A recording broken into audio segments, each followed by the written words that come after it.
back. This is Chief Mona, lead of the design committee, and we want propagandists, artists, writers, designers, creators, and creatives willing to expand their skill set to join the design committee because we are the team behind two cogs in the propaganda machine. One is the BHO Bazaar, which is our online market, which means we are designing merch and keeping track of sales, and designing the printed propaganda to make sure the masses remain informed and inspired.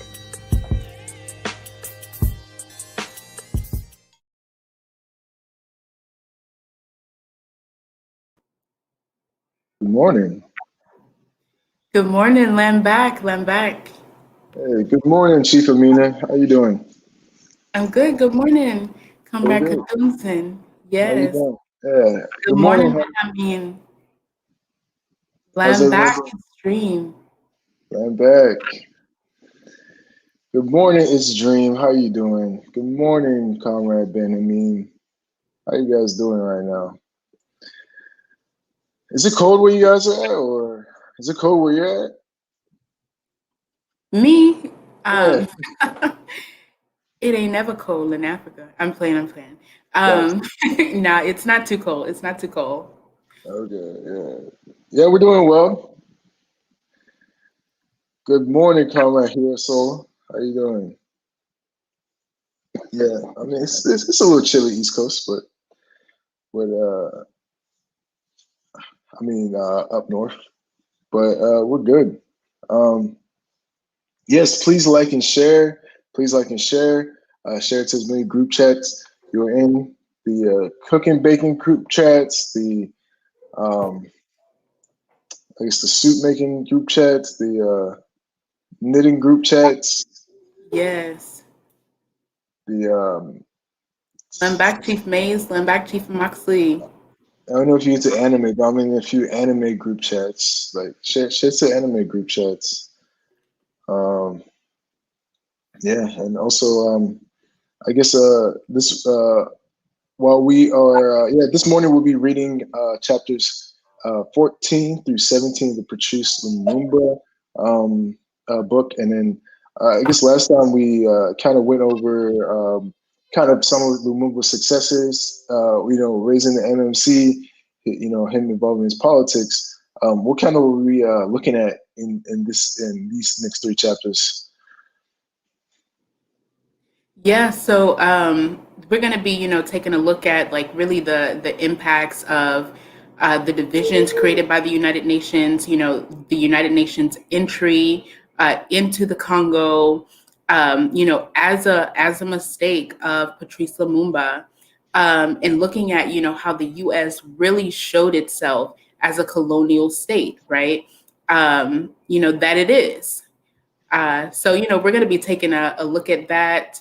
We're excited to get these read that backs from y'all. Make sure you have your read that backs prepared. All right, give us some read that backs. Right. Yeah. Awesome. Also, while I guess we're building this dual power and wanting a place for everyone to live rent free, police free, and coronavirus free. Right now, we're going to do our call to help build Hammer City. So this morning, I think I got paid last Friday, so I think I got $5 on it this morning, $5 on Hammer City. We're doing a great job as an organization raising funds for that. To take care of our people and build dual power.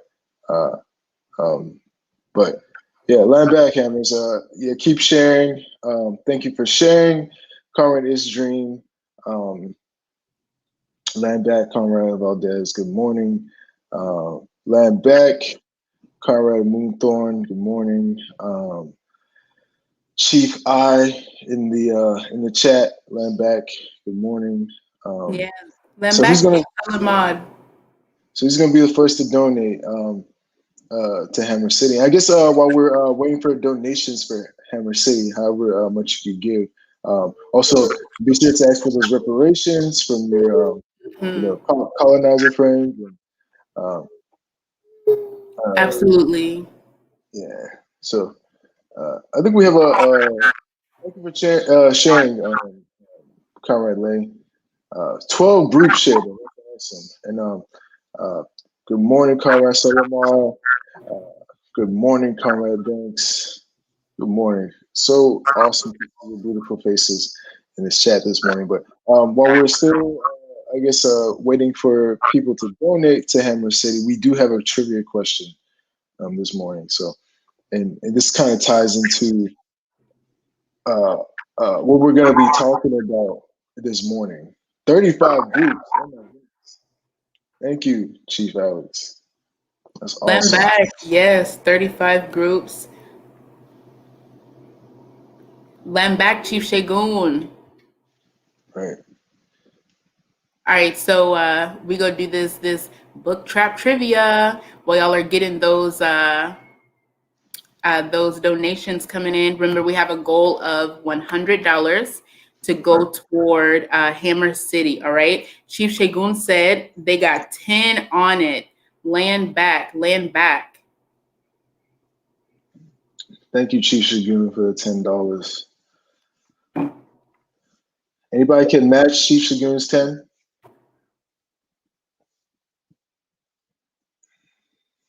Building Hammer City. So close. So close.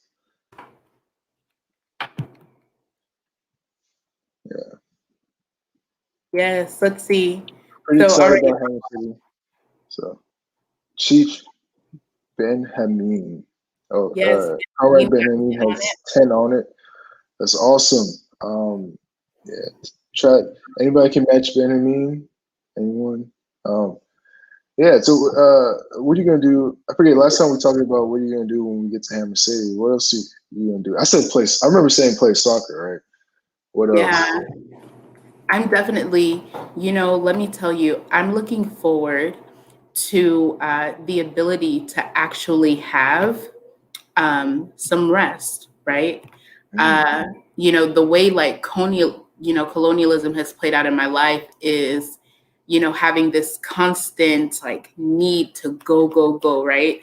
The desire to go, go, go. And, when you're not going, you somehow, colonialism has like forced us to, to feel as though, we're a failure, right? You take a nap and it's like, you wasting your life. So, I look forward to not having to deal with those colonial contradictions like that. I look forward to being in my garden, planting. I look forward to seeing, our beautiful colonized children growing up, in a place that loves them, that cherishes them, and that does not plan abuse for their future.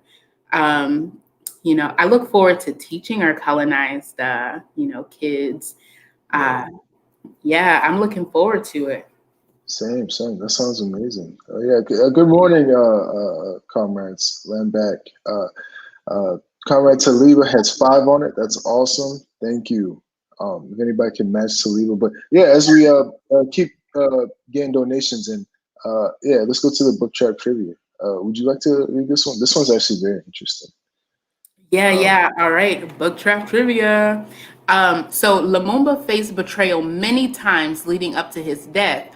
His most infamous Judas was this Secretary General whom he trusted and raised through the MNC. Is it A, Kwame Nkrumah? Is it B, Mobutu Sese Seko? Is it C, Felix? Is it D, Joseph Kasavubu? What do y'all think? Who do y'all think betrayed him? Who was his Judas? Who's his Judas? Like, just imagine, that's why your principal unity number 1, right? Like, it's important that principal unity. Well, kind of mix of all of them, because it's important that properly vet your comrades and make sure they're on the same political line as you, and make sure that they I guess on the same page as you, so they can't be easily corrupted. Yeah, exactly. We talk about maintaining that political line, right?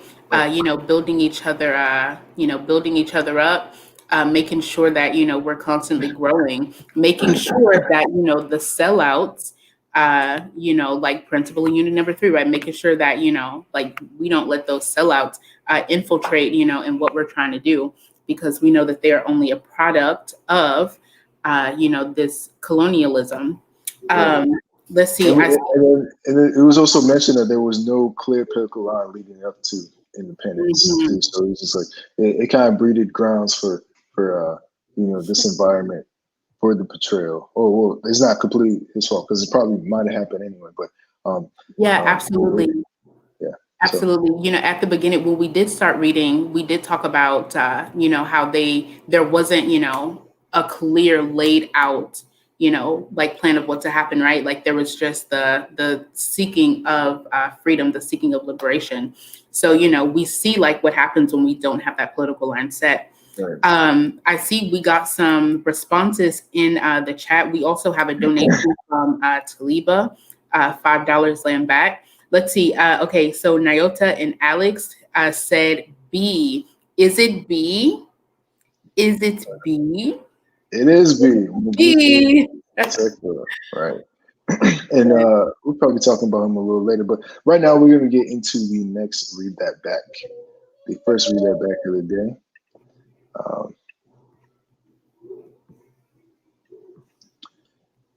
So, first Read That Back. If there was one mistake that Lumumba made in his political career which cost him his life, it was to invite the UN to the Congo. But it was a mistake of the whole of Africa, both radical and conservative. It was the mistake of the Accra Conference of 1958, as well as of socialist countries, to foster the illusion that the UN assisted the liberation of oppressed people. In fact, the opposite was the case. The UN was in the pocket of imperialism, especially US imperialism, and was instrumental in fostering the neocolonial policies of the imperialist powers. Only the South African-based unity movement, Africa, had at the stage analyzed the UN's and had taken up a position which defended the interests of the colonial masters. It saw the UN as a continuation of the League of Nations, which had discredited itself over its failure to stop the Italian aggression in Bosnia, and which had allowed the growth of Italian and German fascism, which cost the lives of millions of people. There were new faces in the United Nations. There were more African and Asian nations, but its essential character did not change that from the old League of Nations, and it was still the instrument of imperialism, which most of the new African and Asian states consciously or unconsciously serving its interests. Mm-hmm. So that's pretty interesting. The UN pretty much reran itself from the League of Nations, and there's also a take that a while back that the U.S. didn't necessarily oppose Nazi Germany because of their own interest, and there was a lot of monopolist countries actually investing in Germany during that. So, but going to how it relates to kind of Africa, a lot of Africans, even someone like Kwame Nkrumah, did not see the United Nations as threat. In fact, a lot of his troops were in the United Nations. So it's just kind of interesting to see, based on because most African countries at this time they weren't necessarily they didn't choose a side. Most of them were non-alignment, right? So to them, it's like who has the better deals? They always took money from both sides, but who would have thought that a lot of the African nations going up for the UN felt like it was a peacekeeping, I guess, body at the time. And that South African group that kind of characterized it as kind of imperialist, I could just imagine African leaders being like, "Oh, you guys are not right," or like, "No, not the UN. They could never do this to us at the time," right? Right. And I mean, that's what that's what the UN wanted to portray itself as, as a peacekeeping organization, right? And now let's be clear on the creation of the United Nations. The United Nations was never created as a separate entity, as it's told, right? As colonialism teaches us, the UN is without bias, the UN stands by itself to protect and maintain peace, right? Like that isn't the case. The UN was created at the hands of the United States, okay? So, if the United States is, has its hand in creating the United Nations, right? Do you actually think that the United Nations is going to, not have a side, with the U.S., right? And so, the United Nations, the people who were leading the United Nations, who are our colonizers. And so, of course, you have the the like acceptance of, colonized, countries or, like joining the United Nations under this like peacekeeping thing. But that, that wasn't the actual reality, because as we see here, what ends up happening is that, the United Nations, as we read in the Read That Back, it benefited and used imperialism for itself, right? It said it was still the instrument of imperialism. And so even if it had some African, and Asian states within it, it was still working underneath the hands of the United States and, these other colonial countries. All right. That's why I always feel like just wanting representation is always reactionary. It's kind of like, this Fred Hampton movie's coming out, but Hollywood's making it, or like, there was a bunch of people cheering that the new CIA director or something like that was going to be, an African man. So it was like, it's just kind of like, just because somebody, looks like you does not absolve them of doing harm to the masses and, other, colonized people. And I know it was not being dead horse, but it keeps repeating itself because it even exists today. And for some reason, sometimes people, the way colonization has affected people, sometimes people might see this as a huge win when it's not, and that's why it's just important to make sure the masses have that political education to be able to spot people who are not for them. Because certainly a CIA director who is Black is not for the masses at all. I am sorry. I don't care how much you about to hurt some people's feelings, Comrade Cathunsin. My goodness. I was so disappointed. So I want to in the comments, Ndu said, yeah, like no system or entity under colonialism is ever peaceful, right? It's deception.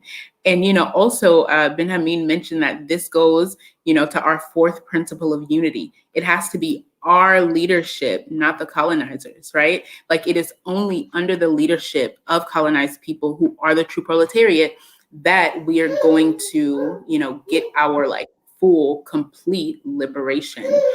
Because we see what happens when we trust, colonial entities to do that. And we see it over and over. We know that colonialism does not keep their promises, right? They don't keep their treaties, we see that over and over. Like Belgium is in the country after violating the treaty. So it's kind of like, it's kind of like, no, they're not going to play by the rules at all. And we're going to see, we're going to probably discuss it later in this book chat, but, Patrice Lumumba, right? He was not only resilient, he had the will of the masses. He fought tooth and nail, and not all of it was, most of it wasn't even on struggle. It was just outwitting these people in, this, the democracy that they love so much, So we're gonna kind of see that later, but yeah. So let's see. Let's get some read that backs from y'all. Audience, yeah. Read that back time. I understand it's a little you can't copy and paste so easily, but if you have like snippets to make your point, that'd be awesome too. If you have a little snippet, you could probably even just like look it up quickly if we can too. So if you guys are having trouble getting into the chat, we have a few We have a few extra ones. Do you like to read one or? Yeah, let's see.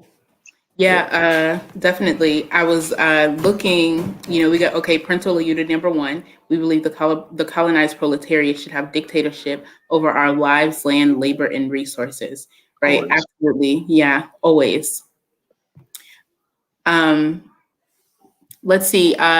Let's get a read that back. All right, let's do the one from book page number 133, PDF 68. All right, so it says the Congo was a valuable prize for any imperialist power. They fought amongst themselves for this prize, but first they all united to destroy Lumumba and the revolutionary forces around him. The forces of secession engineered by the forces of counter-revolution 2 weeks after the independence of the Congo ushered in the new phase of the attempted imperialist reconquest of Africa, right? And so, after, right, like as soon as, the Congo is granted its like so-called independence, you have this, forced like, attempted like secession of like Katanga and, imperialists like coming in, trying to ravage things. And, the United Nations did just that, actually, as we talk about the impact of the United Nations, right? And, we're definitely going to see like more of that in, the next Read That Back. Right.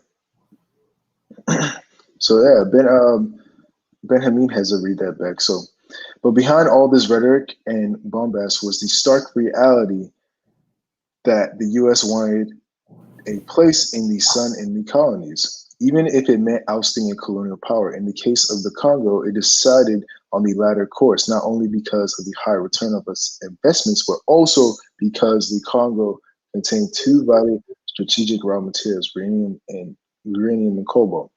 It was the Congo that provided the raw material that made it possible to manufacture atomic bomb, which was dropped, and it was dropped on Japan. So,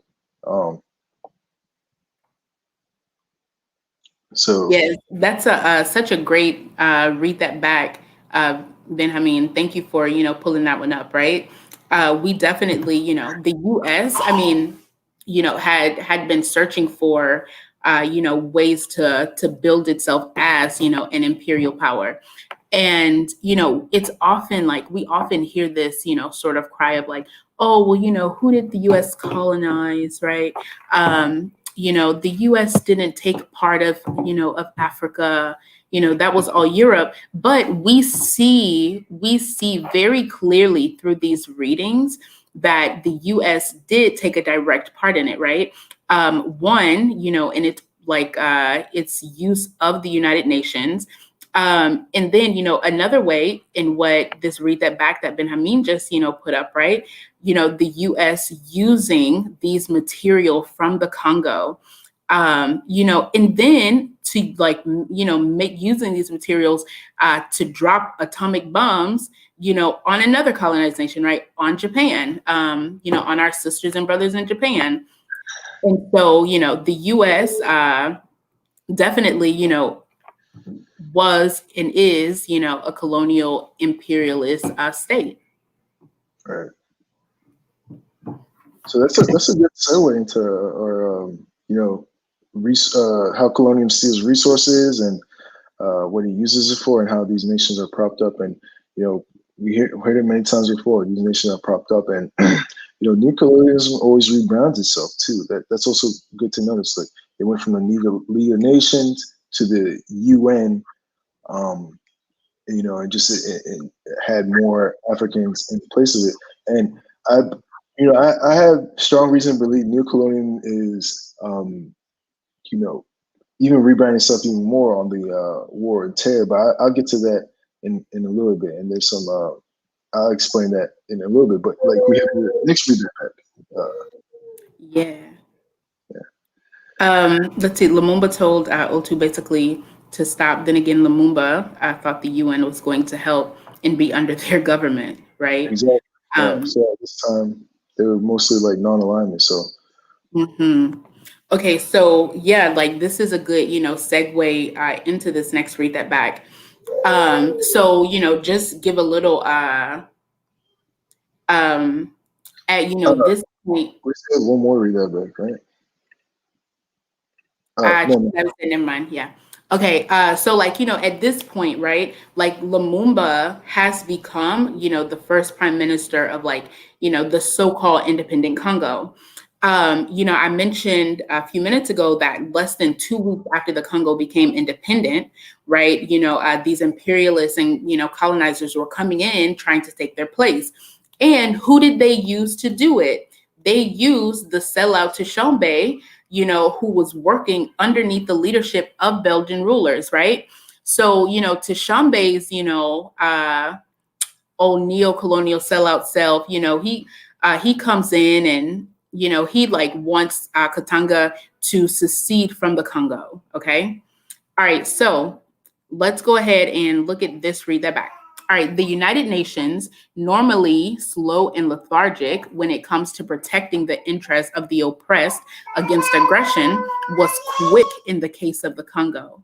By 25th July 1960, the UN had in the Congo forces of 8,396 officers and men, of which 2,340 were Ghanaians, 2,087 Tunisians, 1,220 Moroccans, 1,160 Ethiopians, 741 Guineans, and 623 Swedes, and 225 Liberians. Right. So the Ghanaians and Swedes were in Leopoldville, the Tunisians in Kasai, the Ethiopians and Oriental, Liberian, Ethiopian, and Moroccan detachments were in the equator. And it was planned to send the Irish battalion to Kivu as soon as it arrived.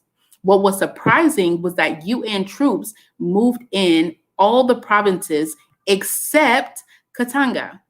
In other words, they took over and occupied the very provinces where they were not required and where their services were not needed or requested. They refused to enter Katanga, where they were supposed to go help the Congo government to dislodge the rebel regime.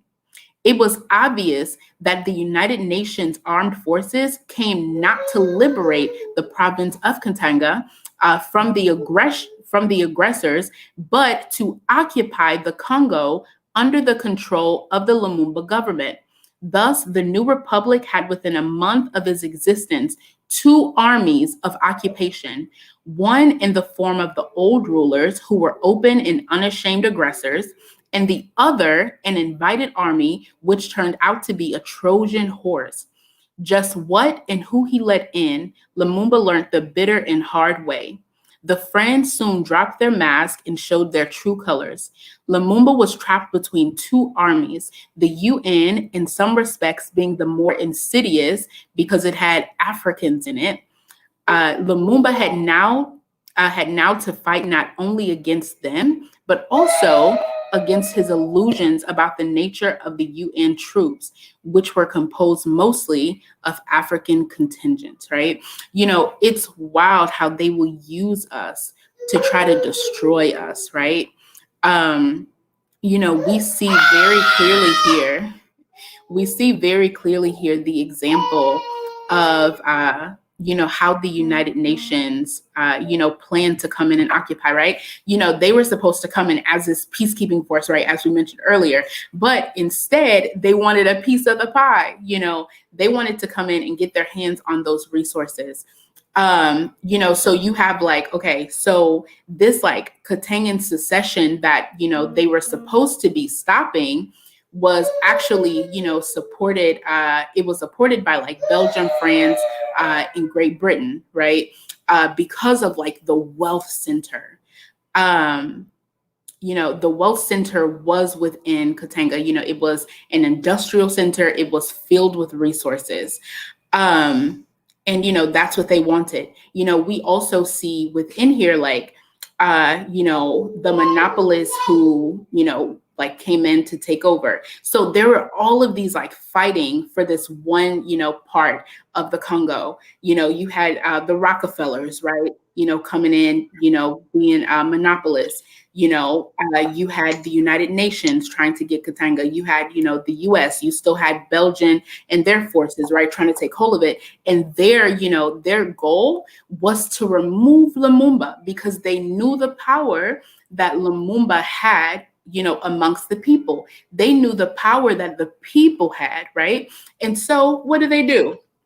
They send in some Africans. So Lumumba's thinking, well, these my brothers, like, do I fight them? Do we fight them sword and fist? Or, do I need to see them as the enemy? Right. Right. And it was like, you could tell this composition was deliberately chosen by the color. It was deliberately chosen. And the book even mentions even like the kind of hierarchy of command.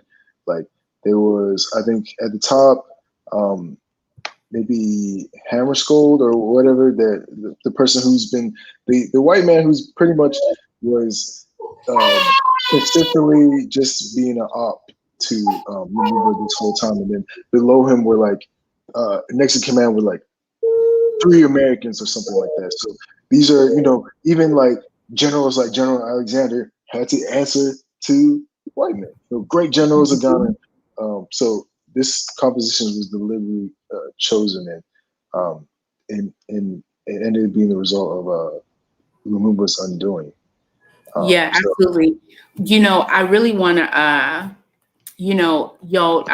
Chief Oju is really, an amazing man. So, I'm going to give this credit to Chief Oju, right? As we were like discussing this, Chief Oju mentioned, they were not trying to like isolate, Katanga, right? Like they did not want, to like leave it, right? Like they were trying to isolate the people from Katanga so that they could hold those resources for themselves. Right. Definitely. And we can kind of see that, like I said, there's a way kind of, neocolonialism rebrands itself, and right now it's through AFRICOM, right? So AFRICOM, the U.S. military command, to fight the war on terror, and of course,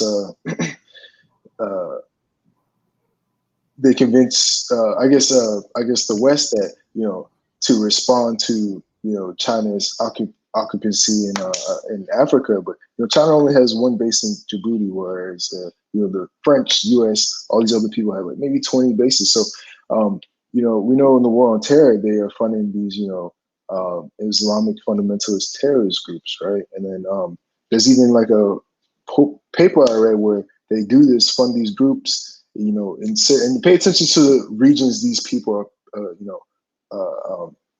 being occupied in, and the U.S. going to, expanding AFRICOM to chase shadows, essentially. So like something like Coney 2012 and then Bring Back Our Girls were deliberately used to expand AFRICOM. So it's like, okay, you have a threat, let us, militarily occupy you guys to, neutralize that threat. But it's really just occupying for essentially resource. Yeah, Obama was essential in expanding AFRICOM. Huge. Both Coney 2012 and Bring Back Our Girls were under Obama, so that's something to watch out for. And I guess another point to kind of make is, there's like over 500 military operations from AFRICOM, and Western articles are always like, I don't know what AFRICOM's doing there, but this is happening. It's like we know what they're doing there. Don't be so daft, So, but that's just an example of how neocolonialism kind of rebrands itself and things like that. Yeah, it does, and it uses us, to rebrand itself, right? Yeah. Like that example within, the Read That Back of, having mostly, African like forces, to come in underneath the like leadership of the United Nations, right? And so, using us to assist in our own pain. Let's see, Chief Lay said, yeah, Hillary and her white girl power using the liberal Clinton foundations to make neocolonialism right sharp, right? And all over. Absolutely. So let's move into our like fundraising segment, fundraising call. And, you guys remember to share. All right. Let's hear what you have to say. Let's get into more funds to go toward Hammer City. Yep. And the struggle for dictation over our lands, lives, labor, and resources. We're building this land to give the land back to the indigenous people of Turtle Island. So try to, if you have anything to spare, I know it's rough times right now. You can even pledge to when you do have a little bit of money. Say if you get paid next Friday, you can pledge $5 for next Friday. So there's no immediate need to pay that money now or give that money now. So right. There's orgs like UNICEF who raise money for their violence in Africa, and even the Peace Corps is, they have a history of what do you call it? Aiding to coup d'état. So pretty much if any Western any Western body that is in Africa is there to do harm. Before it was the missionaries, and now it's the Peace Corps. It's just history. Like I said, they're always rebranding, and we have to be there to notice this rebranding and access it, analyze it with our political mind, and be able to tell the difference between how neocolonialism rebrand itself, and in addition, we rebrand ourselves too, or like change. That's yeah. So, all right, thank you. Land back, Chief I. Chief I got 5 on it. So we need 70 more to get to our goal, y'all. Go for today. We're trying to raise at least $100. And I saw some, while we're doing this, still calling for, okay. Oh, so Comrade Lay with $10 in Hammer City. Awesome. So $60 away. I know there's some read that backs we kind of missed. There's so many good things to pull out in these readings. Let's see. Did you want to do one of those that you grabbed? Right. Okay. Yeah. So the UN invasion can only be understood if one is able to lay bare the inner mechanism of this Trojan host and who were its invisible charioteers and its passengers. We kind of went over, or not only did they have the Africans as the face, also you can kind of see the hierarchy and just exactly what they did. Katanga is the one place on fire, and it went everywhere except Katanga. And you mentioned that because Katanga was the most industrialized place with most of the resources, they took the puppets who were very I guess money hungry and power hungry and wouldn't mind exploiting their peoples in a heartbeat to lead these secession, and we can see that everywhere. Like I said, if you usually follow the money, right? You're gonna see what happens. Especially in somewhere like I said, Nigeria, Biafra. There was a secessionist, and guess where all the oil in Nigeria was? Where the secessionists was. So it was like, right. So it's really interesting. So yes, it looks like. Did we get, or maybe this is a past one, of 5 from Chief Lay? Looks like we also have a read that back coming from Chief Lay as well. Awesome. Said, okay, pessimism and colonized mindsets toward principled revolutionary leadership does the work of the colonizers and need to be combated severely. Oh, absolutely. The 1960 Leopoldville Conference was important, for here was the independence of a sister country being menaced. It was the first test of the caliber of the national movement which received independence. Just what were its politics, just what was its ideology, and what was the position vis-a-vis the people and imperialism. Right. This, so this read that back that Chief Lay posted is actually part of our next read that back. So I think there's some more to it to give a little bit more context. So I think we're going to the next read that back right now, and then read that, and you're going to see Chief Lay's quote currently. Yeah, in the second paragraph. So I hope you don't mind we do that. So political independence, in fact, had placed power in the hands of the tiny section of the appropriated classes. They spoke on behalf of the entire people, but in fact served the interests of the African bourgeois. Their role in their own countries was not that of freemen to give impetus to the productive forces in society, but to guard the interests of the monopolists. The mentality was that of foremen, the position they took on the question of the Congo, where they had chose between a fellow African who was in trouble and their masters, reflected their position at home. Lackeys at home carried their stamp of objectivity abroad and hid behind paper documents like the United Nations Charter. So, and then going to Chief Lay's quote, the 1960 Leopold Conference was important for here was the independence of a sister country being menaced. It was the first test of the caliber of the national movement which received independence.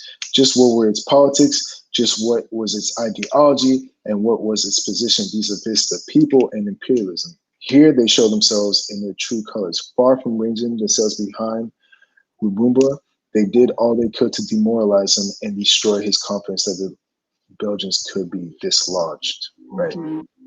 So we noticed that the last chapter, Lumumba has this thing where he believes he's not afraid of colonizers and he's willing to fight tooth and nails, but his brothers and sisters did not have that revolutionary confidence as him, and it ended up being his undoing. Of course, people like Kwame Nkrumah and Sékou Touré were ready to give him troops and things like that nature, but they were still bounded under the United Nations contract. So they were during this Leopold conference, right? Lumumba has strategically, Leopold's in Congo, by the way, during the Leopold conference, he has strategically done this to, hopefully win the favor of African masses. But there were African leaders who were actively arguing about, the United Nations shouldn't do this. We shouldn't, give them troops and pretty much, not only trying to demoralize him, but tell him that what he's saying is some BS. But and pretty much gaslit him at this thing. So the conference overwhelmingly went in the favor of the UN and essentially sealed Patrice Lumumba's fate. So we kind of go over principle unity number 3. Neo-colonial puppets, show up in anything. And this conference, even people praised the UN director, Hammarskjöld. They said he's doing a great job, and it's like listen to what Lumumba's telling you. They are not doing that, and they were just maybe you could have some the effects of colonization where these people made you believe that you really need them, and you're able to make decisions yourself. So most of these people chose the masters of this conference, which were few and far in between, which is of course Nkrumah and Touré. These guys were ready to pull out troops in favor. And I think Kwame Nkrumah was more all right, I'll pull out my troops, because most of these troops were Ghanaian. So I'll pull out my troops if I need be. But by then it was a little too late because of the UN Charter. Right. Nkrumah was really, was down for the cause the entire way. And one thing that was pointed out within like our readings for this week was, how, Nkrumah sort of like, served as a beacon of hope, for Lumumba. And I really want to point out this like part from the Read That Back that says, talking about like the African, the so-called African bourgeoisie, right? Because we know that there's no such thing as an African bourgeoisie. It says, like their roles in their own country was not, like that of free men, right? Like they were not even free in their own countries. Their sole purpose was to guard the interests, of the monopolists, right? Right. And so, like just showing us that, in this, like whenever we allow the colonizers to, take part, to lead, the so-called like revolution, on their end, it essentially comes back, to benefit them. And, all of these things, like you said, like this really sealed the fate of Lumumba, right? This sealed his fate. And, you really see how, so many people, so many sellouts had betrayed him. And one thing that I have really, appreciated in reading this like political education, and I feel like it's something that we should take with us, is how, Lumumba never actually lost faith within the people, right? So, even as he was being betrayed, even as, they were hunting him down, right? Lumumba knew that the people was where the freedom was, and that he was going to get the freedom for the Congo. And, I think that's where it ties into, this connection with other revolutionaries that we study, like Nkrumah, right? Because in the midst of Lumumba, being like shown, the true face of these sellouts, Nkrumah was there and ready, right? Nkrumah was like, like we go pull out, we're going to move forward because we are getting our liberation. Let's see. Okay, Chief Oja said, like someone said earlier, this is why unity is so important and why having an unending faith in the people is so important. Exactly. Absolutely. Because, it's the people, it's the masses who are going to get us to our freedom, right? We can't do anything without the masses. And, that's one of the beautiful things about Black Hammer itself, is because everything that we do is surrounded around the masses. We're the masses, we are the masses. Yeah, so the two leaders in question, Kwame Nkrumah and Sekou Touré, who were, mostly in favor of Lumumba, while, Lumumba's peers, betrayed him. Fun fact about these two, Kwame Nkrumah and Sekou Touré. I don't know if you guys know Stokely Carmichael, but Stokely Carmichael actually took the first name Kwame Nkrumah and the last name is Sekou Touré, and then he became Kwame Touré. So that's just an interesting fun fact.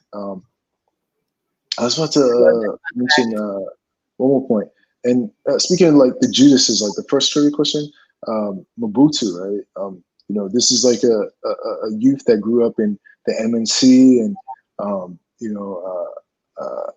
Patrice Lumumba kind of raised him and things of that nature. I know the book mentions that instead of making Mobutu kind of like, so one of the mistakes that the book mentions that Lumumba made was, I guess, rating the importance of his army, or importance of his army, or through this whole thing, that aspect was kind of left unchecked, which is where Mobutu was, and he didn't really pay. But it just kind of shows just the underneath faith he had in his. I wouldn't say comrades, because obviously Mobutu wasn't really a comrade, but and he just kind of So Mobutu, this young guy, he was easily manipulated by the CIA into betraying Lumumba, but in turn, Lumumba had trust in him, and didn't really. The book mentions that he didn't really kind of like structure his army to the point where it could have possibly prevented something like that happening. But that's just like an interesting point. But yeah, so a lot of betrayal. Of course, the last read back, we'll go more into Mobutu and his role. He's kind of just like a really like shadow in the night during all this. In fact, this is like the first chapter of the whole book where we really hear him actually mentioned, but he's kind of like down low in the background, and his importance will be more revealed in these next chapters coming up. Yeah, so we got some audience read that back, so we're waiting to hear from y'all. Show us what parts did you appreciate, what political educations within this book did you really, pull out that resonated with you?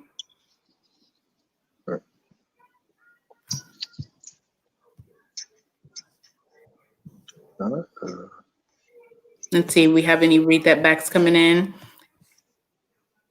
Yeah, some. I guess I'll read it before we read that backs, or like while we're waiting for read that backs. I have one part that's actually pretty awesome. It says so. The read that back says Lumumba decided to go it alone. After he realized like he wasn't going to get any help, and chose the lonely road. Within a month, 2 cherished idols lay shattered on the ground. His illusions vanished. He could not have faith in the UN anymore. And if this was Pan-Africanism, then it was better to do without it. And this is after the Leopold conquered.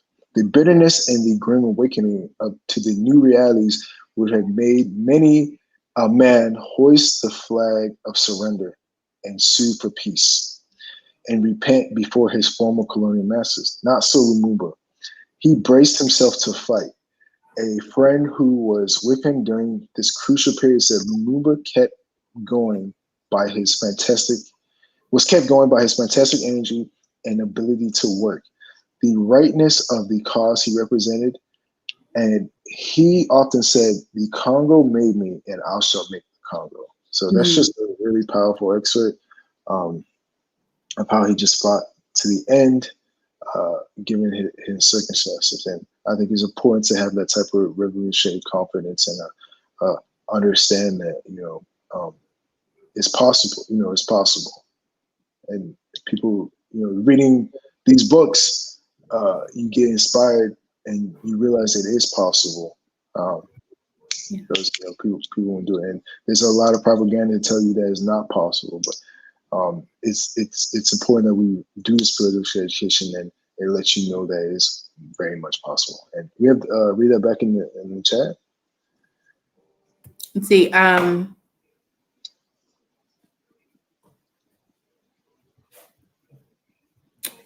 Yeah, so the read that back from Chief Oju, that we had, discussed, like, so if there was one mistake that Lumumba made in his political career, which cost him his life, it was to invite the UN into the Congo. But it was the mistake of the whole of Africa, right? Both radical and conservative. And let's see, there's an extended part here. No matter what colonized people believe, we all paid for the mistake. Yeah, absolutely. And so, we had discussed, earlier, right, like that mistake of trusting, the United Nations, of trusting a colonizer, of like fixing, our issues, right? And like Chief Oju, like we all pay for these mistakes. Because we are like all, all colonized, right? All colonized people are equal, right? Period. Because of this, because of the way that colonialism has impacted each of us, within each of our, nations, we're all like, when one betrays, they're betraying us all, right? You're a sellout to us all. If you're against the freedom of one, you're against the freedom of us all. Right. Let's see, we're coming up. We actually still need to raise $45, comrades. We still need to raise $45. So, definitely let's get some. Give me a second. I'll be right with you. Yeah, final fundraising.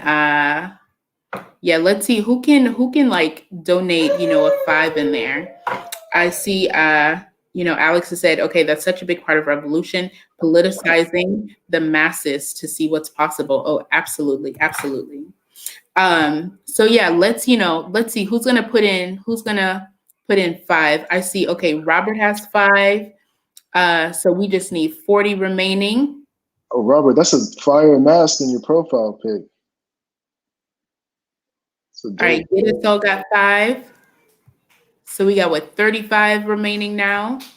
Land back. Appreciate y'all, comrades. Here's sold with the $5. All right. Yes, Alex got 10. So we need 25 remaining. Okay, I put 5 more on it. So that means we only need 30 more, or what? And I think we're at 20 more remaining. 20 more remaining. All right. 20 more. We just need Chief Shagun in the comments say 25 more. Look, let me find out that my math isn't so good, Chief Shagun.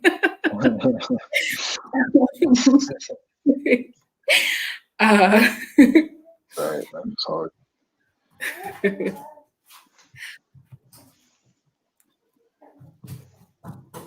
Yes, let's get free, y'all. Got it. Actual reparations. You can also pledge, get some reparations. And I see Chief Lay always be coming in with them reparations. Yes. Like, shake the colonizer pockets. Ren got 5. They're shaking ours. Ren got 5. All right, so you 15. So funny. So all right, we at 15 now. Right.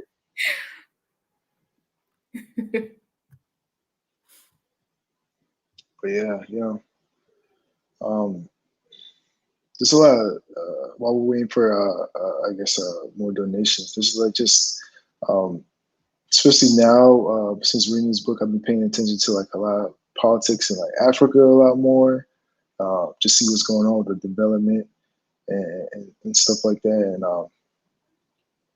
And it's like, it's really hard because you have to, these articles about AFRICOM, it's funny, even Western imperialists or like Western institutions like write stuff on this, even them, but you have to dig so deep to like find these. So it's like, and I think that's why, stuff like Google, I feel like they're definitely like working with the CIA on this, just because of how deep you have to dig for like, basic information against, how AFRICOM's disenfranchising Africa, and the Western imperialist powers are losing their grip on Africa right now because it's like, I remember, the snake Elizabeth Warren. We have to get into trade wars with China.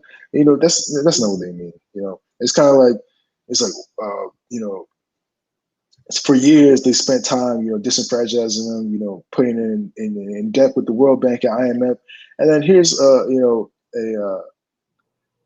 country who was colonized as well, China, who are like, here, let's talk business, let's strike a deal, let's build some infrastructure, and it's kind of like, people, if you consider that imperialism, I don't know what to tell you, man. But we have another read that back in the chat.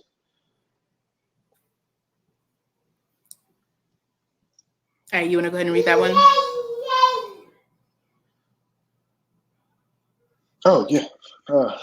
They also made concerted moves to imprison them by calling on the soldiers to return to the barracks. This was not without permission of the Congolese government, but against its wishes. Right. So they're doing a lot of stuff. They're disarming them. Of course, I made a note that at some point, a Ghanaian officer was shown disarming a Congolese soldier.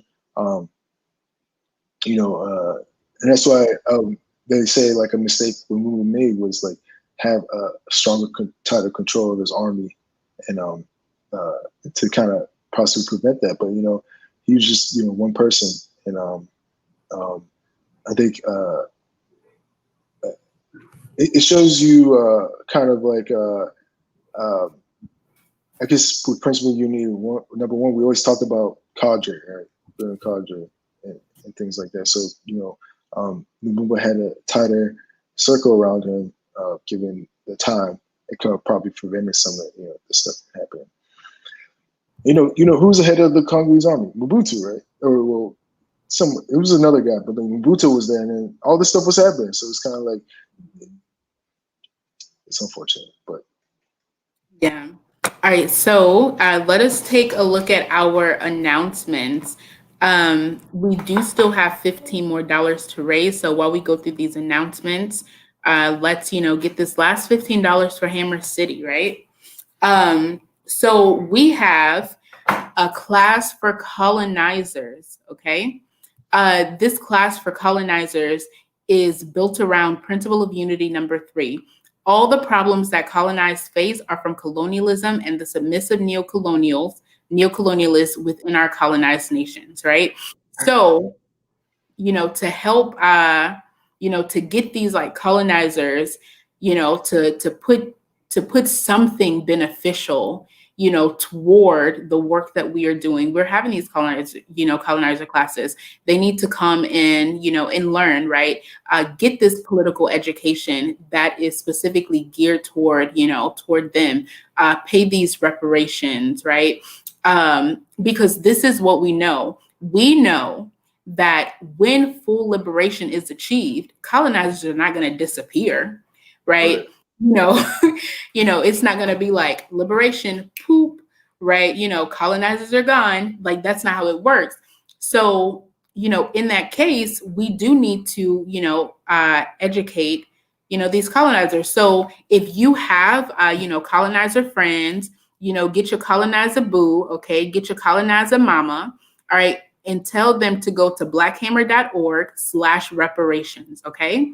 So that they can learn, all right, get like political education from colonized people, because far too often the colonizers, the political education that colonizers are getting are coming from other colonizers, right? And how can a colonizer tell the story of colonized people? How can they truly represent, what it is that needs to be said and needs to be heard? You can't, right?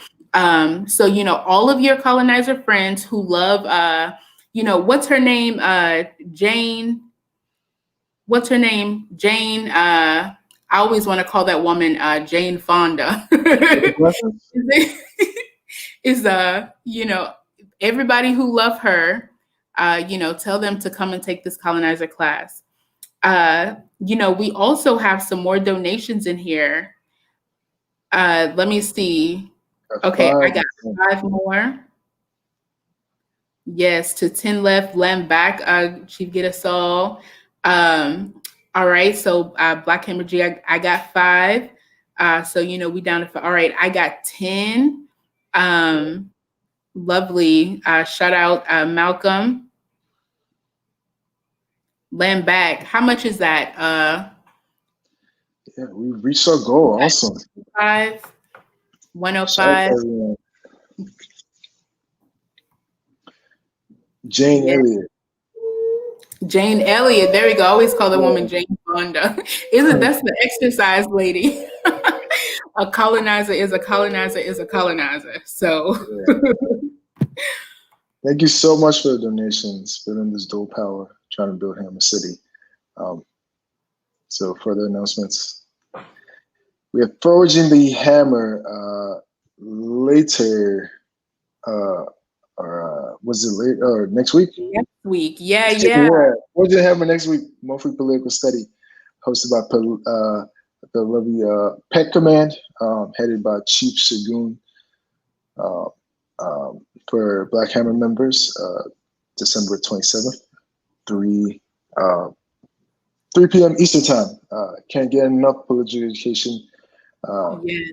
This is important to build cadre, strengthen our political line, and I'm making always sure so excited. we understand why we do this. Yeah, absolutely. I'm always so excited for our Forging the Hammers. I feel like it's a time that we get once a month, at the end of the month, right? To come together, as family, as cadre. And we're studying the art of war.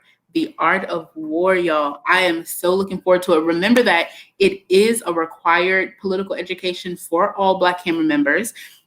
If you are not a Black Hammer member, go to blackhammer.org/join, okay? So that you can be here and be ready. Let's make sure that we are in our Tuesday rally coming up. Our Forging the Hammer right after that. So much political education happening this week. We have our vigils.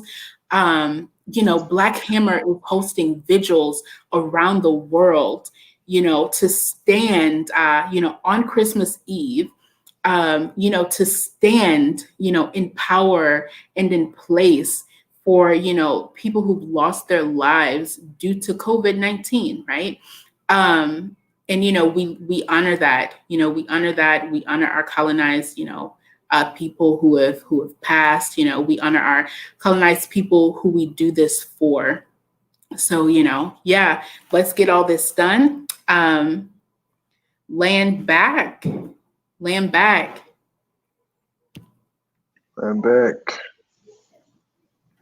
So next week we'll be closing out the book, concluding the book on Patrice Lumumba. So it's been fun. Kind of bittersweet. This is the second to last one. I've had so much fun in reading this book with you guys and Chief Amina. But yes, it should be interesting.